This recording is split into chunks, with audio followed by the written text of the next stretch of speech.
I'm at Lake George, New York, and I brought my Daiwa Presso. We are going to try to fish this morning before my workday starts. I did technically try to fish here yesterday, and I only caught 2 fish, so pretty low expectations, but I figure it's worth a shot. One more try, we'll see what happens. 4-piece rod. I love this Daiwa Presso. You guys have heard me talk about it time and time again.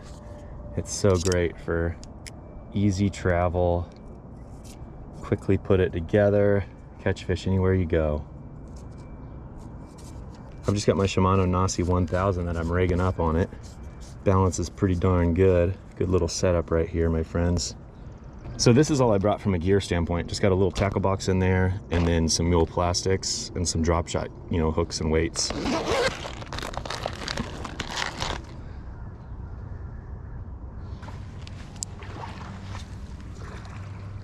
I decided to rig up a double jig rig with the Mule Minnow 1.2s on there.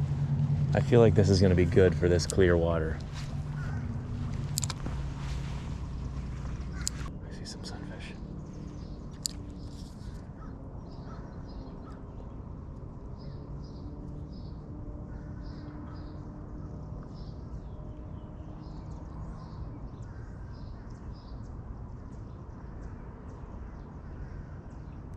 Got one. Yes, sir. Yes, sir. Nice one. Nice one. Holy smokes. I'm trying to be somewhat stealthy here because there's some more down there. And they've been really finicky. That's a bruiser of a sunfish. I saw these guys. I saw their shadows next to the dock.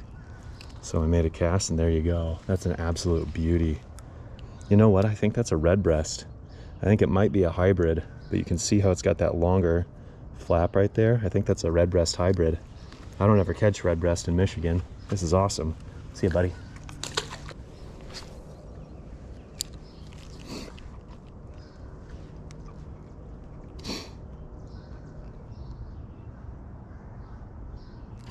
Another one. That was just a light little bite right there. I had to cast it a little further out there. Dang, he's fighting pretty hard. These are nice sunfish, my friends. These are nice sunfish. Holy smokes, look at that. Holy cannoli, look at that. This is great. This is great. Now that one looks more like a pumpkinseed. You can see how the flap is much different on that fish. This one's a pumpkinseed. These are nice quality sunfish though, my friends. Look at that. Beautiful. And if you look in the background, you can just see that this lake is absolutely stunning. This is great. I think these fish get a lot of pressure, and obviously we have clear water and they can see us, and they're nice sunfish, so they're not dumb. The little tiny sunfish, a lot of times they can be tricked pretty easily, but these bigger ones are a little bit more educated. They've been around for a while.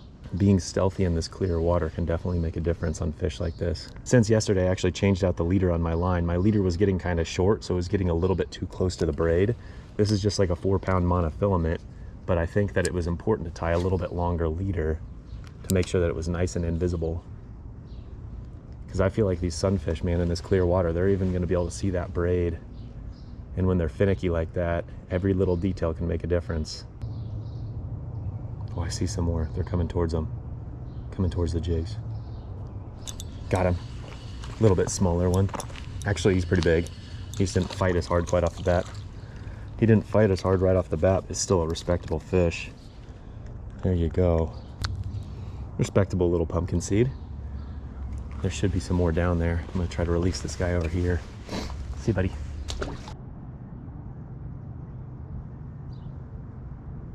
Like I said, here I am at Lake George, New York. I'm fishing with the Daiwa Presso 4-piece ultralight. I love this rod right here.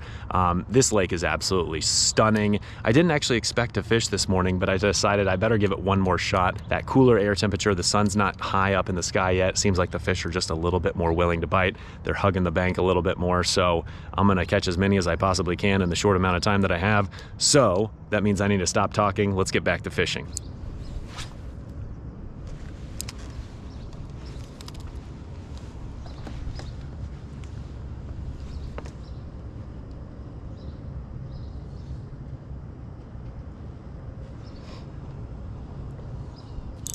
There's another one. He was way off the bank. I came out here and hit it from a little bit different angle. It's another really nice sunfish. Jeez, Lake George has some absolute tanks. Holy smokes. Look at this one. Holy smokes. I just barely had him hooked. Look at that fish right there. I think one of the things that's most noticeable about these fish is they're fat. Look at that. Look at that fish's belly. Holy smokes. See ya, bud. I'm just trying to hit this dock from every single angle because it seems like in my short amount of experience here, oh, another one. He ate it really weird. In my short amount of experience here, some of the docks have fish, some of them don't. And when they have them, you need to fish them hard. Look at that. Another gorgeous fish. Jeez Louise. How can you complain when you're catching fish like that? I do think a lot of these are hybrids. This one looks like probably a bluegill pumpkinseed hybrid. It's so pretty though. Look at those colors. Another one. This is the angle right here, my friends. This is the angle. This a little bit deeper stretch. Seems like it's loaded. I think when you fish shallower water and you start catching fish, it has a higher likelihood of spooking the other ones too. When you have deeper water, I feel like they get less spooked. Okay, these fish are wriggly. Look at that. There you go, another quality sunfish. See ya, buddy. Being able to cast it pretty far definitely makes a difference, and that's where this 6-pound J-braid works really well. The Daiwa Presso, this is the 6-foot model. It actually loads up pretty well on traditional ultralight gear. These are two 1/64th ounce jigs with the little Mule Minnow 1.2, so this is actually not that heavy of a setup. It's pretty darn light, but this rod is casting it just fine, and a lot of that is due to the fact that I'm using this line, which is really smooth, and it goes through the guides easily, and it just seems to cast ultralight gear well. I'm not a huge believer that you need to be able to make like super long casts to catch fish, but when it comes to bank fishing, especially in clear water where the fish can be a little bit finicky, I do think that's a difference maker. So I think it is important to try to increase the quality of your gear a little bit whenever you can. Got him. That was a visual strike. I sight fished this guy. That was sweet.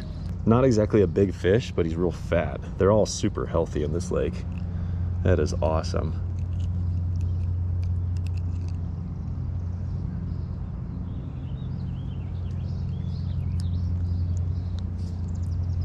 Just an absolute beauty. All right, it's 6:50 in the morning right now, which means I got to keep moving a little bit. I'm not behind on time, but I do have to get my workday started here sooner than later, so I probably need to keep moving and grooving a little bit. There he is. Yes, sir. He ate it so weird. Oh man, pretty good one. Oh man, he wants to go under that dock so bad. Get him. There we go. Once they get turned sideways, they use their weight. They use that flat body they have. There you go. Another beauty. See ya, bud. All right, see if we can get his friend. I know there's more down there. I saw a bunch of them. These ones are acting super finicky. I'm trying to stay back. A lot of them were right up on the bank when I first got here. I'm just trying to keep my distance. The second they saw me, they swam out.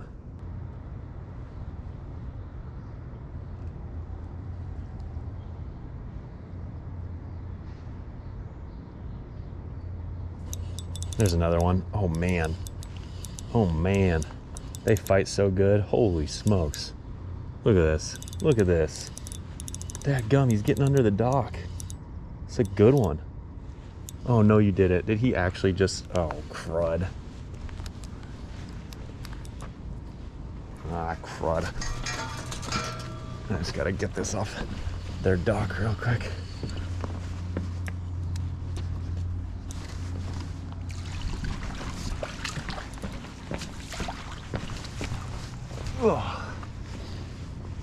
Oh my gosh. I think that's my biggest one yet. Holy smokes. Look at that. Oh my goodness.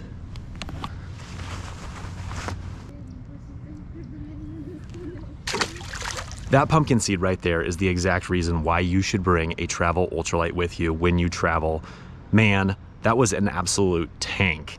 I tell you what, this is an absolute blast. I'm running out of time, but it's hard to beat this, my friends. Just an absolutely gorgeous lake. I think I've said absolute 20 times in this sentence. Seriously though, this lake is amazing. This is great. Nice, brisk, cool temperatures. It's nice and quiet out. No one's really out. This is amazing. I haven't even had a cup of coffee yet. Who needs coffee when you have Pumpkinseed, my friends? I'm gonna make a few more casts, see what we can do. Otherwise, probably gotta get back to work. So like I said, it's just a double jig rig here. I've probably got about 6 or 7 inches between my jigs. Not that far, but that's actually how I prefer it. In this case, I'm just casting it out there and I'm just really fishing it really slow. I'm twitching it around just to give it some motion, make those jigs dance a little bit, but I'm trying to fish nice and slow and keep it towards the bottom. It seems like these fish are not only willing to scoop it up off the bottom, but they almost prefer it to be closer to the bottom from the looks of it. Most of these are Pumpkinseed, and Pumpkinseed a lot of times, they seem to feed off the bottom pretty well. Oh snap, there's some big ones down there.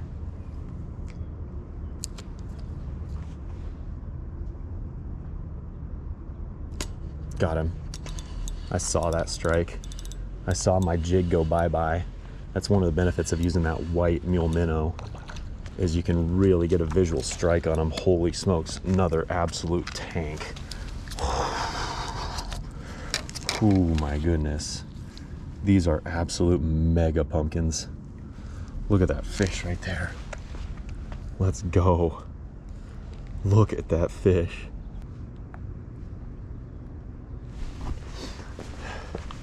All right, see you, buddy.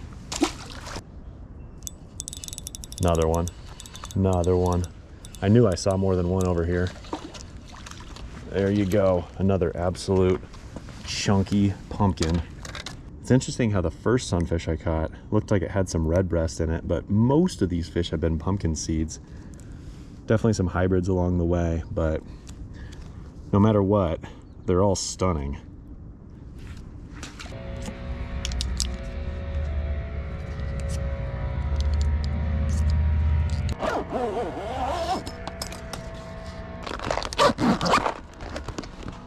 Well, I tell you what, that's gonna be a wrap for today's fishing trip. It wasn't a long one, but it sure was a good one. This little Travel Ultralight right here always pays off. I love this little Daiwa Presso. This thing has worked for me so well in the past, and I really, really love owning this because it leads to adventures. This is all the gear that I brought, but I tell you what, you don't need a lot of gear to catch fish. Ultralight or bust, my friends. Thanks for watching. We'll catch you next time. But be sure to fear the Lord and serve him faithfully with all your heart. Consider what great things he has done for you.